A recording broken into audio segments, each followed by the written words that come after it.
How y'all doing? My name is Daniel. I give you a more in-depth kind of back history of my military career. If you go to my other videos, you'll see Soldier talks about his 2 Iraq deployments or whatever. That little 3-minute clip goes into more in depth about my military experience. Long story short, I joined the Army 2 weeks after I turned 17. I signed the papers to sign up. I was in Iraq 27 days after my 18th birthday, boots on the ground. Um, I did 6 years at Fort Campbell, Kentucky. I was Army Infantry. I'm on Purple Heart, as well as multiple other awards. And like I said in all my other blogs, I don't say these things because, I want you to feel special or because I want you to send me money. Although if you want to send me money, feel free. I do this because hopefully what I say will hold a bit more sway if it's coming from a soldier. A lot of the taboo things that I talk about, because I'm very blunt and I speak my mind on my blogs, a lot of things I talk about are very taboo. But like John McCain's war record, I use that as an example because I'm military. I don't mind really talking about the truth behind his war record, and not like the truth like Bush ragged on Kerry. I'm talking about the truth. Like he crashed 5 planes, only one of them during wartime. He finished 5th to last out of 847 or 43 people in his class. Those kind of things. But what I want to talk about today is racism. I think racism is disgusting. To have an opinion on someone, regardless of how they're dressed. Some people are like, oh, they got, the do-rags and all this. That's assuming they're naked. Not that I want to imagine a naked man, but, just a black person or a Mexican, that you would have any kind of thought, without knowing their name or anything, just seeing this person across the way, you would have already thoughts in your head, like, I don't like this person. Really, that's what racist thinks. Look at this. And I use this word only on here because I want to get my point across, but they call them niggers and shit. You know what I mean? And that's not a word I like to use. I don't use it outside of my blogs, but like I said, it's freedom of speech, and I don't want to sit here and jump around the word like I just did for the last 30 seconds. But I'm putting this blog up in response to the Young Turks post that they had on this YouTube. I'm a member at theyoungturks.com, which is awesome. I mean, those guys are awesome. They say how it is. They're very informative, and I would definitely suggest that you go to theyoungturks.com and that you sign up there. And I'm not saying that my opinion is somehow molded off of what they say. My opinion is my opinion, and it's not swayed independently just by one person's opinion. All right, so what I'm talking about today is how certain Republicans are fighting putting in the memorial in Washington that slaves built it, the Washington Memorial. And they're trying to fight it, saying that doesn't need to be in there, that for some reason the people that go to the memorial to learn about the history wouldn't want to know that slaves built it.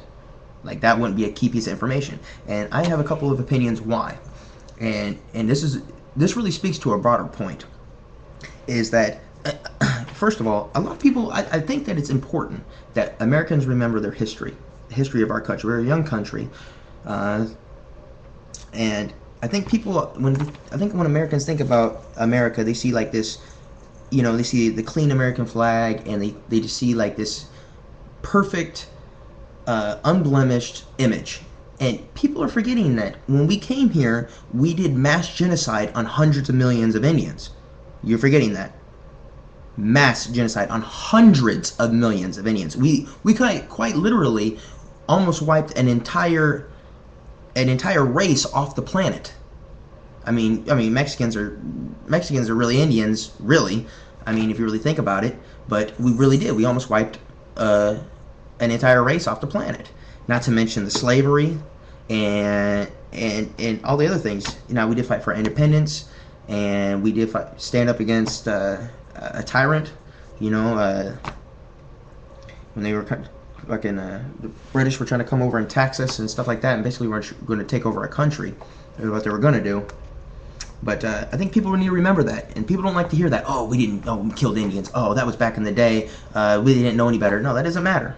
If we're gonna, I trust you. World War II will haunt Germany assuming that the Earth is still around. I know that a lot of religious nuts out there, including Sarah Palin, got their fingers crossed. Even Sarah Palin said, I believe that the world will end within my lifetime. You want someone that thinks that the world is going to come to an end within their lifetime to run your country? Really?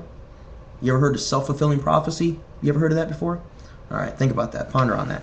And I think people need to realize, all right, and I think one of the main reasons that they don't want that on there is because, and when I say they, I'm talking about white America. And when I say white America, I'm talking about the white Americans that are very prejudiced. I mean, even when they say we are tolerant, you see that we are tolerant.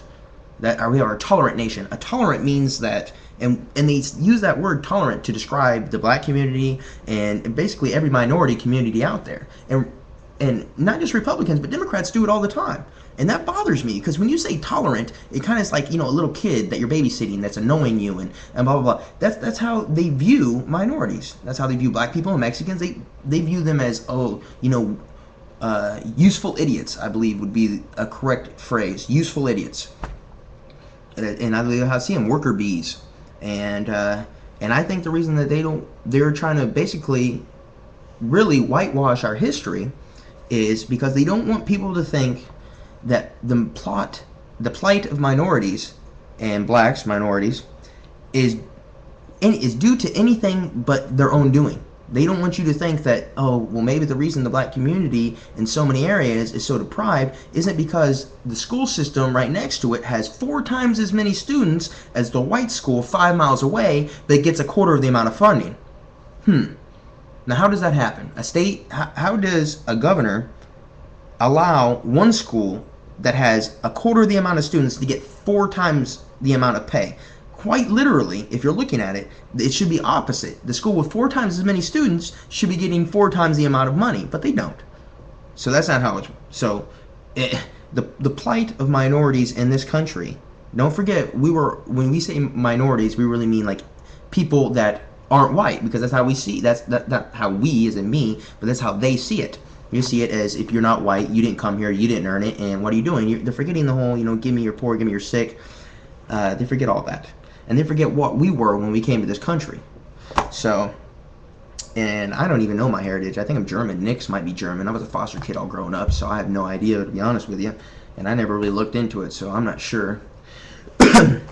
But, no, let's not forget Republicans who spearheaded the immigration. Remember that? Remember the history? Was it Reagan? Could have been. Yes, it was. Reagan spearheaded the immigration. So if you want to talk about all the Mexicans and everything in your country, I love it when they say that. They're in my country. Motherfucker, they're legal citizens. A lot of the Mexicans are talking about, the ones taking their jobs and stuff, those are legal citizens. There's people building houses literally right behind here, and out of the 10 houses they built, that all of them more than $250,000 a piece, I didn't see one white person. The foreman on every single crew out here was white, but not one white person was working in the crew. But those are all legal citizens, so you can't say that they're doing this to your country. All right, finally, if you believe that skin color matters, I don't want you on my side. And that's different than being proud. And normally when white people say, I'm proud of my race, no. You're proud that you're white, so you can hate on everyone else. Normally when white people say that they're just proud of the race, like black people say being black and proud, it's not even on the same thing. When black people are saying they're black and proud, I believe that they're saying, look what we came from, and not like we came from poverty and now we're rich, because that's like a good story. Look what we came from. We were forced here, a long time ago against our will, forced to work as slaves, and we have fought through all this bullshit of all these racist people to finally get to where we are today. We have a long way to go, and it won't be easy, but I believe that's what when black people are saying, being black and proud. They're being proud of their heritage and what their forefathers have done to work this hard to get to where they are today. All right, and that's it. I have a couple good books. If I'm gonna try to get, it's understanding and dismantling racism. That's a good book if you want to read that. But I fought with every skin color, race, creed, Muslims, Arabics. One of my buddies was from Turkey. He lived in Turkey till he was 5, I believe, and 5 or 6, and then he came